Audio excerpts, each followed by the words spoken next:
വണക്കം, വന്ദനം, നമസ്കാരം. Good morning to you all. സ്വാഗതം ചെയ്യുകയാണ് ട്രേഡർ ഓപ്ഷൻ ട്രേഡറിലേക്ക്. ഞാൻ നിങ്ങളുടെ സ്വന്തം ഗുരുജി. ഞാനൊരു സെബി രജിസ്റ്റർ അഡ്വൈസർ അല്ല, അതുകൊണ്ട് തന്നെ വീഡിയോയിൽ പറയുന്ന കാര്യങ്ങൾ സ്റ്റഡി പർപ്പസിനായിട്ട് യൂസ് ചെയ്യുക. കുറച്ച് ദിവസമായിട്ട് വർക്കിന്റെ പ്രഷറും അതിന്റെ ബാക്കിൽ ഓടുന്നതുകൊണ്ട് വീഡിയോ ഇടാൻ പറ്റുന്നില്ല. പക്ഷേ ഡെയിലി ടെലഗ്രാം ചാനലിൽ ഈ ലെവൽസും നമ്മുടെ പോയിന്റ് ഓഫ് കൺട്രോൾ അതും നമ്മൾ ക്ലിയർ ആയിട്ട് ടെലഗ്രാം ചാനലിൽ നമ്മൾ ഇടുന്നതാണ്. ഫ്യൂച്ചർ ബേസ് ചെയ്തിട്ടാണ്, നമ്മുടെ ഫ്യൂച്ചറിന്റെ ചാർട്ടിലാണ് എല്ലാം നോക്കിയിട്ട് ഫ്യൂച്ചറിന്റെ ചാർട്ട്, മാർക്കറ്റ് പ്രൊഫൈല്, ഓപ്ഷൻ ചെയിന്, ഇതൊക്കെ നോക്കിയിട്ടാണ് ഇതിന്റെ ഒരു കാൽക്കുലേഷനൊക്കെ എടുത്തിട്ടാണ് ഈ ലെവൽസ് കൊടുക്കുന്നത്. ഇതൊരു 85-90% അക്യൂറേറ്റ്, നല്ല അക്യൂറസി തരുന്നുണ്ട്. ഇതിനകത്ത് നമ്മൾ ഇന്നും സ്റ്റിക്ക് ഓൺ ചെയ്യുകയാണ്. പോയിന്റ് ഓഫ് കൺട്രോൾ അത് ബേസ് ചെയ്ത് മാത്രമാണ്. ഇതിപ്പോ നിങ്ങൾ കണ്ടുകൊണ്ടിരിക്കുന്നത് നിഫ്റ്റി 50 സ്പോട്ടിന്റെ ചാർട്ടാണ്. 15 മിനിറ്റിന്റെ ടൈം ഫ്രെയിമിലാണ്. ഇന്ന് സ്പോട്ട് ആണ് നോക്കുന്നത്. കാരണം വെച്ചാൽ ഇന്ന് മെയ് മാസം കോൺട്രാക്റ്റിന്റെ ആദ്യത്തെ ദിവസമാണ്. അതായത് ഏപ്രിൽ കോൺട്രാക്ട് ഇന്നലെ മന്ത്ലി കോൺട്രാക്ട് തീർന്നു. ഇന്ന് മെയ് മാസത്തിന്റെ കോൺട്രാക്ട് തുടങ്ങിയാണ്. അപ്പൊ നമുക്ക് നിഫ്റ്റി ഫ്യൂച്ചറിൽ മെയ് കോൺട്രാക്ടിന്റെ എടുക്കണം.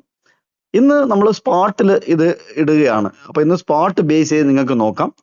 ഇതാണ് ഇന്നത്തെ ലെവൽസ്. സ്പോട്ടിൽ നമ്മുടെ പോയിന്റ് ഓഫ് കൺട്രോൾ 212 രൂപയാണ് പോയിന്റ് ഓഫ് കൺട്രോൾ ഇന്ന് നോക്കേണ്ടത്.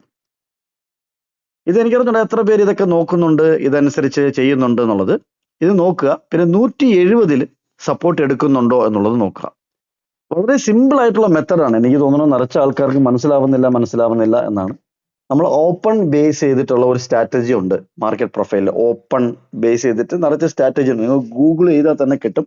Open strategy in market profile എന്ന് പറഞ്ഞു കഴിഞ്ഞാൽ ഈസി ആയിട്ട് പഠിക്കാവുന്ന കാര്യങ്ങളൊക്കെ ഉള്ളൂ. ഇത് വലിയ ബ്രഹ്മസൂത്രമൊന്നും അല്ല. ഇത് ഈസി ആയിട്ട് പഠിക്കാവുന്നതേ ഉള്ളൂ.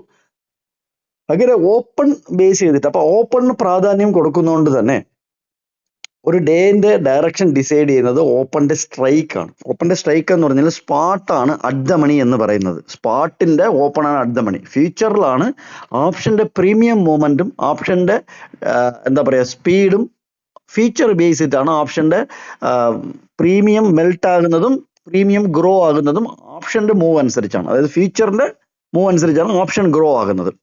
പക്ഷെ സ്പോട്ടാണ് നമ്മൾ പറയുന്നത്. സ്പോട്ടിന്റെ സ്ട്രൈക്ക് വെച്ചിട്ടാണ് അറ്റ് ദ മണി, പിന്നെ വന്നിട്ട് ITM, ഇൻ ദ മണി, പിന്നെ OTM, out of the money. നമുക്ക് അറ്റ് ദ മണി എന്ന് പറയുന്നത് ഡേ ഓപ്പൺ ബേസ് ആണ് അല്ലെ. ഓപ്പൺ ആണ് അതിന്റെ ബേസ്, അതാണ് അറ്റ് ദ മണി. അപ്പം സ്പോട്ടിന്റെ അറ്റ് ദ മണി ബേസ് ചെയ്തിട്ട് ആ സ്ട്രൈക്കിന്റെ സിയും പിയും എടുത്ത് നിങ്ങൾ നോക്കുക. നമ്മുടെ പോയിന്റ് ഓഫ് കൺട്രോളിന് മുകളിലാണോ നിൽക്കുന്നത് സ്ട്രൈക്ക്. സി മുകളിൽ നിൽക്കുന്നുണ്ടെന്നുണ്ടെങ്കിൽ മുകളിൽ നിൽക്കുന്ന ഡയറക്ഷനിലോട്ട് നമുക്ക് നോക്കാം. പിയുടെ ആ ലൈനിന്റെ മുകളിലാണ്, 212 മുകളിലാണ് നിൽക്കുന്നുണ്ടെങ്കിൽ ആ ഡയറക്ഷനിലോട്ട് നമുക്ക് നോക്കാം. സോ ഇത് നിങ്ങൾ നോക്കാൻ ആദ്യം പഠിക്കണം. നമ്മൾ ഓപ്ഷൻ ബയർ ആണ് ഇവിടെ. അപ്പൊ ഓപ്ഷൻ ബയർ ആവുമ്പം നമുക്ക് രണ്ടും പോസിറ്റീവ് ആയിട്ടുള്ള മൂവ് തരണം. മനസ്സിലായില്ലേ? നിങ്ങൾ എപ്പോഴും അത് ശ്രദ്ധിക്കണം. നമുക്ക് പി വാങ്ങിക്കണമെന്നുണ്ടെങ്കിൽ പി എന്താണ്, ഗ്രീൻ ക്യാൻഡിൽ വെച്ച് മുകളിലോട്ട് പോകണം. പിയുടെ ചാർട്ട്. സി ആണ് വാങ്ങിക്കുന്നത്, സിയുടെ ചാർട്ട് ഗ്രീൻ ക്യാൻഡിൽ വെച്ച് മുകളിലോട്ട് പോകണം. രണ്ടും ഒരേ ഡയറക്ഷനാണ് നമ്മൾ നോക്കുന്നത്. അതുകൊണ്ട് തന്നെ അത് ബേസ് ചെയ്ത് നിങ്ങൾ നോക്കുക. ഇത് പറ്റുന്ന ദിവസങ്ങളിൽ ഇനി വീഡിയോ ഇടാൻ ശ്രമിക്കാം. എന്തെങ്കിലും സംശയങ്ങൾ ഉണ്ടെങ്കിൽ കമന്റ് ബോക്സിൽ പോസ്റ്റ് ചെയ്യുക. മാക്സിമം ഷെയർ ചെയ്യുക, സബ്സ്ക്രൈബ് ചെയ്യുക, ലൈക്ക് ചെയ്യുക. വീണ്ടും ഒരു വീഡിയോയിൽ കണ്ടുമുട്ടാം. Thank you very much.